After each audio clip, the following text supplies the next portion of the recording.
नमस्कार मित्रांनो, जय महाराष्ट्र। तर आज आपण करणार आहोत पोहे नाश्त्यासाठी। आज जरा सकाळी लवकर उठलेलो आहोत। जेवढे आवडतील तेवढे शेंगदाणे टाकून घ्यायचे, त्याच्यानंतर तेल टाकायचं, एक उबळी किंवा दोन उबळी जे तुम्हाला आवडेल तेवढं। तिकडे आपण पोहे पाण्यामध्ये भिजवून आणि कोरडे व्हायला ठेवून द्यायचे। पोहे घ्यायचे, ते पाण्याने धुवून घ्यायचे आणि सोडून द्यायचं, ते ऑटोमॅटिक ड्राय होऊन जातात।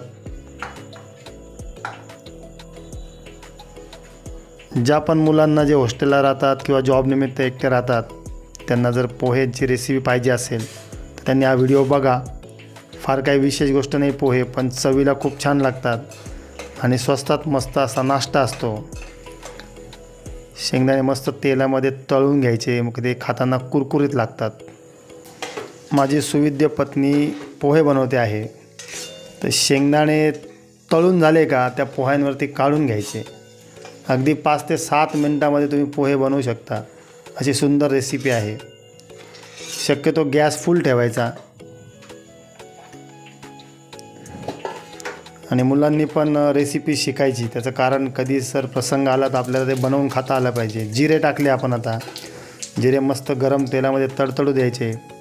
त्यानंतर तुम्हाला वाटलं तर 1 मिरची, 2 मिरची, 3 मिरची, 5 मिरची, जसं तुम्हाला तिखट आवडतं तसं मिरची कापून टाकायची। मिरची टाकल्यावर थोडीशी काळजी घ्यायची, आपल्या चेहऱ्यावर हातावरती थेंब उडू शकतात। जिरे आणि मिरची मस्तपैकी तडतडले का मग आपण कढीपत्ता टाकायचा। कढीपत्ता पण तुम्हाला त्रास देऊ शकतो, काळजी घ्यायची। थेंब थेंब उडत असतात, आपल्याला सवय नसते। मला स्वतःला पण छान छान रेसिपी येतात। त्यानंतर मस्त बारीक कापायचा कांदा आणि तो टाकायचा कढईत। तर बऱ्यापैकी तेलाचा ताव कमी झालेला आहे मिरची, कढीपत्ता आणि जिऱ्यांमुळे। एकदम सोपी रेसिपी, मस्त पोटभर पोहे खायचे। जर पैसे कमी असतील नाश्त्याला किंवा बजेट नसेल खिशामध्ये, बाहेर जेवायला जायचं, 20-25 रुपयाच्या पोह्यांमध्ये आपलं काम होतं। तर कांदा परततोय तोपर्यंत थांबूया आपण। मित्रांनो, कांदा मस्त लाल होईपर्यंत परतून घ्यायचा, भाजून घ्यायचा, तळून घ्यायचा, जे तुम्हाला म्हणायचं तशा पद्धतीने। त्यानंतर मित्रांनो, मस्त की कोथिंबीर असेल तर कोथिंबीर कापून टाकायचीच। कोथिंबीरीशिवाय काही मजा नाही पोह्यांना। तुमच्या पण आयुष्यामध्ये कांदे पोहे खाण्याचा योग येऊ, तुमचंही शुभमंगल हो, कारण कांद्या पोह्यांचं महत्त्व त्याच दिवशी कळतं।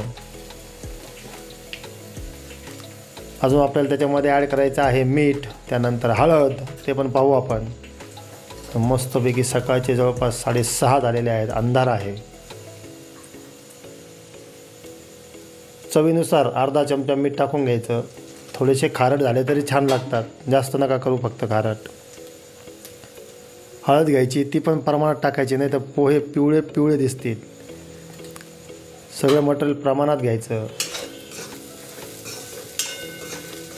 आपल्याला छोट्या छोट्या गोष्टी करता आल्या पाहिजे। चहा बनवता आला पाहिजे, त्यानंतर पोहे करता आले पाहिजे, अंड्याचं ऑमलेट करता आले पाहिजे। आता हे सगळं मिश्रण खाली एक जीव झालं की पोह्यांमध्ये शेंगदाणे मिक्स करून घ्यायचे। त्यांचं तेल त्या पोह्यांमध्ये मिक्स होतं आणि असे असतं आरामात ते कढईमध्ये टाकायचे। तुम्ही पोहे बनवायला शिकले आणि तुमचे अप्रतिम पोहे असतील तर तुम्ही त्याचा बिझनेस पण करू शकता। खूप साऱ्या हॉटेल्सवरती अप्रतिम असे पोहे मिळतात। कांदे पोहे, मित्रांनो पोह्यांचे भरपूर प्रकार आहेत। नागपूर साईडला पोपट पोहे आहेत, त्याच्यामध्ये डाळ टाकली जाते। तुम्ही त्यात टोमॅटो टाकू शकता, वाटाणे टाकू शकता। मस्तपैकी हलवत त्यांना एक जीव करायचं। सर्व पोहे पिवळे झाले पाहिजे इतक्या वेळ हलवत राहायचं। मित्रांनो, परत एकदा सांगतो, हे पोह्यांची रेसिपी फक्त तुम्ही शिकावे, स्वावलंबी व्हावे म्हणून केलेली आहे। उगाच चुकीच्या कमेंट करू नका। आपल्याला काही गोष्टी बनवता आल्याच पाहिजे, ज्या सहज असतात। पापड भाजून पापडची चटणी बनवता आली पाहिजे। काही कामानिमित्त आई वडील बहीण घराच्या बाहेर गेले आणि मग आपल्याला भूक लागली, घरामध्ये आपल्याकडे चपाती पोळी शिल्लक आहे, भाजी नसेल, मस्त 2-3 पापड भाजायचे।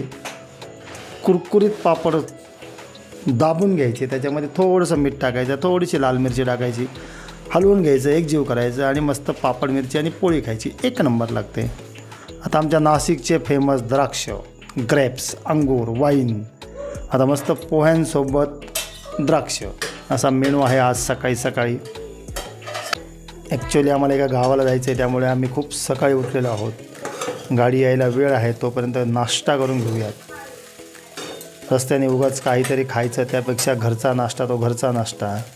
हे बघा पोहे किती सुंदर झालेले आहेत. त्याचा वासच इतका खमंग येतो ना पोह्यांचा. वाव. आणि तुम्हाला याला जर अँटिक करायचं असेल ना तर एक 20-30 रुपयाची शेव आणायची मस्त बारीक, आणि बारीक शेव टाकायची त्याच्यावरती, असं एकदम अस्सल लिंबू. तर मित्रांनो फायनली पोहे तयार झालेले आहेत. आता आपण पोहे खाऊयात, सोबत गोड गोड असे द्राक्ष खाऊयात आणि सगळे पोहे संपवूयात. तुम्ही लवकरात लवकर पोहे बनवायचं शिका आणि कमेंटमध्ये टाका तुमचे पोहे कसे झाले होते. चॅनलवरती नवीन असाल तर चॅनलला सबस्क्राईब करा. व्हिडिओ आवडल्यास व्हिडिओला लाईक करा. भेटूया लवकरात नवीन रेसिपीसह. तोपर्यंत जय हिंद, जय महाराष्ट्र.